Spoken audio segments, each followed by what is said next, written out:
Ya, tekanan publik begitu menguat untuk mencopot jabatan Gus Miftah sebagai utusan khusus kepresidenan. Saya belum kayak ke Mbak Prita, saya mau ke Mas Nova nih. Seberapa banyak sih tekanan itu muncul sejak adanya viral videonya Gus Miftah ini? Ribuan nih pastinya. Ribuan. Ada ini nggak, ada key opinion leadernya banyak nggak, public figure yang kemudian berucap ke sana? Banyak sekali ya, tapi saya nggak akan sebutnya karena kayaknya agak sensitif tuh kalau ngomongin tentang copot-mencopot, nggak enak saya. Tapi tekanan untuk mencopot ini juga dampaknya ke banyak hal ya, bukan cuma ke Gus Miftahnya, tapi juga ke kabinetnya Pak Prabowo. Karena setidaknya sudah ada beberapa yang berbicara tentang Gus Miftah kan ke kantor komunikasi presiden. Jadi orang melihatnya kok ini membuat pemerintah mengurusi hal-hal yang remeh-temeh seperti ini. Baru 1 bulan sudah ada beberapa kayak kalau mungkin bisa dikatakan krisis komunikasi itu. Ada sebelumnya ada Mendes kalau nggak salah, lalu sekarang Pak Miftah. Pernah juga ramai tentang goodie bag yang ada gambar wakil presidennya. Ya. Seperti itu ya. Lalu juga beberapa lagi yang juga berdampak pada kepresidenan itu penilaian publik kalau tidak, bahasanya tidak beradab nih. Tidak beradabnya Gus Miftah itu karena di atasnya atau yang tidak ada contoh yang bisa dirujuk oleh Gus Miftah kayak gitu di pemerintahan gitu ya. Jadi itu saya kira itu sangat berbahaya tuh. Karena Pak Prabowo orang yang sangat sopan saya tahu. Dan pidatonya juga kan sangat bagus ya. Kemudian dibandingkan juga kan dengan pidato Gus Miftah. Pak Prabowo bilang menghormati orang yang mencari nafkah, orang kecil dan sebagainya. Gus Miftah justru sebaliknya. Perbandingan itu kemudian keluar. Dan tidak hanya dengan Pak Prabowo, kemudian juga dibandingkan dengan Gibran. Yang juga malah memborong ST. Lalu dibandingkan juga dari sisi keilmuan ada dibandingkan dengan UAS, ada dengan Gus Baha. Lalu juga kalau di panggung, aksi-aksi panggung dibandingkan juga dengan salah satu penyanyi itu, Niken Salindri. Nah, jadi dari sisi komunikasi itu permasalahannya, dari sisi reputasi kepada pemerintahan saya kira banyak sekali dampaknya. Netizen bicaranya kan keras ya kalau netizen itu. Kita nggak tahu mereka ngomongnya kayak gimana. Tapi kalau kita lihat klasternya, saya tidak ngomongin orangnya, kita lihat klasternya itu menyebar. Tidak hanya klaster yang memang kritis kepada pemerintah, tapi juga klaster orang-orang yang dukung biasa, orang-orang biasa. Orang di TikTok itu kalau dilihat, emang orang-orang biasa yang ngomongin tentang yang protes pada Gus Miftah. Oke, baik. Mbak Lulu mungkin langsung ditanggapi. Ini dikatakan berdampak begitu kepada kabinet dan juga salah satunya yang menjadi sorotan adanya krisis komunikasi. Seperti apa? Itu sebabnya kami hadir. Jadi memang pemerintah ini baru 1 bulan, tadi disampaikan ada beberapa dinamika dalam komunikasi dan yang itu merupakan bagian yang kita sedang bangun sistemnya. Sistemnya sudah ada, dasar hukumnya sudah ada, dilakukan oleh kantor komunikasi kepresidenan untuk tadi kami sampaikan monitoring evaluasi komunikasi pemerintah.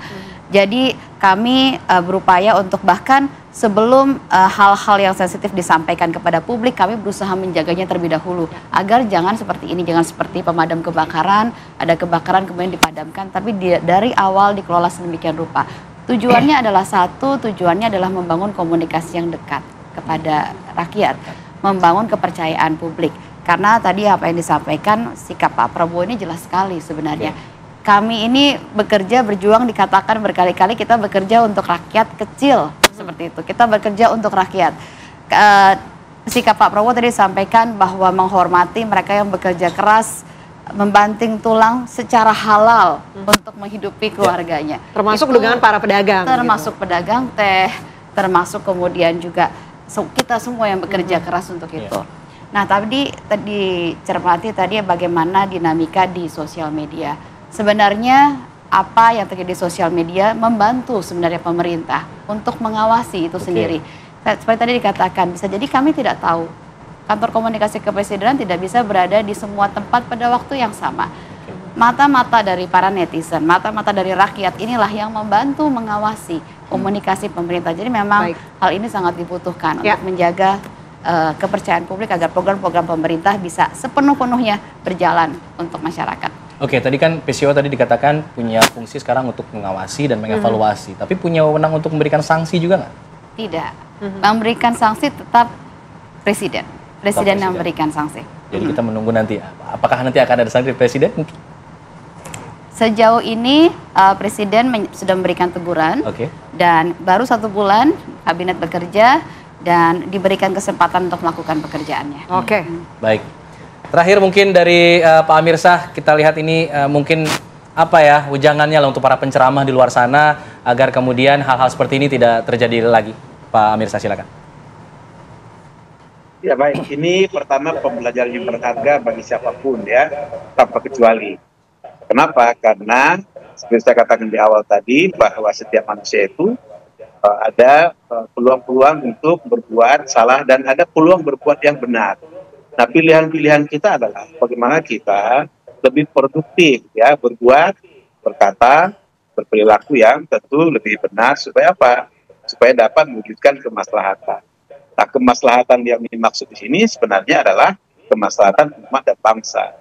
Nah, tadi seperti kata Mbak Laura, kabinet ini baru 1 bulan bekerja. Nah, kami sebagai mitra pemerintah yang sering kami sebut dengan Sodikul Hukumah, ya ingin bekerja bersama-sama pemerintah supaya apa? Supaya publik, ruang-ruang publik ini bisa kita manage sedemikian, terutama komunikasi kita format sedemikian supaya lebih mendatangkan maslahat.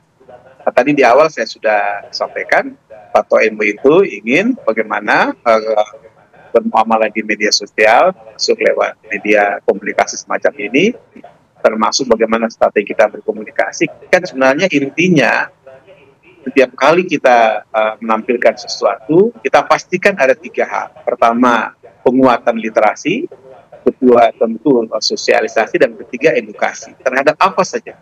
Apakah kita sebagai guru, dosen, mubalik, apalagi pejabat publik yang kanan kiri muka belakang atas bawah ada mata dan telinga yang terus melihat ya. Karena itu permintaan maaf Gus Miftah adalah satu perbuatan yang mulia. Soal bagaimana tadi pertanyaannya oleh teman-teman di media itu kita terangkan sebelumnya bagaimana monitoringnya, bagaimana evaluasinya, dan bagaimana sanksinya. Itu saya kira sudah ada mekanisme yang dibuat oleh kementerian. Sudah ada mekanismenya. Assalamualaikum warahmatullahi wabarakatuh. Waalaikumsalam. Terima kasih banyak Pak Amir Shah atas waktunya dari Pakar Kabinet Indonesia Pagi, Mbak Lulu dan juga Mas Nova. Terima kasih. Mungkin kita lihat ya langkah kedepannya apa yang akan diambil mungkin oleh Presiden Republik Indonesia. Terima kasih. Sebelum tutup segmen silakan diminum, ini ada teh manis nggak pakai Teh manis ya. Kami jeda dulu nanti ya. Kita akan kembali lagi dengan pembahasan lainnya. Tetap bersama kami di sini di Kabar Indonesia Pagi.